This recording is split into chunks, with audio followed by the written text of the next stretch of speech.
Hello বন্ধুরা, দেখো আজকে আমি প্রথমবার লাইভে পকোড়ি বানিয়েছি। পকোড়িটা কেমন হয়েছে জানি না, কিন্তু অনেকগুলোই বানিয়েছি। এই দেখো, জিন্দগিতে প্রথমবার আমি পকোড়ি বানালাম। আমার দেখে তো খুবই লোভ লাগছে। আমি একটা টেস্টও করলাম, ভালোই ঝাল নুন হয়েছে।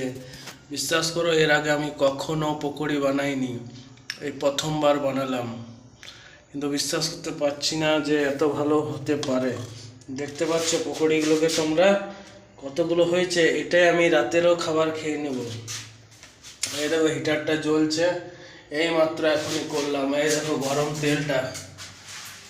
তেলটা, তারপরে চাটা বানাবো। চা বানিয়ে আমি মুড়ি খাবো। আর মুড়ি রেডি হয়ে গেছে। তো চ্যানেলটি ভালো লাগছে তো অবশ্যই লাইক করো, এবং আমার সাথে জুড়ে থাকার জন্য চ্যানেলটি সাবস্ক্রাইব করো এবং বেল আইকন ক্লিক করতে বলো না। রাখলাম তো তখন, বাই বাই, টাটা। দেখা হচ্ছে অন্য ব্লগে।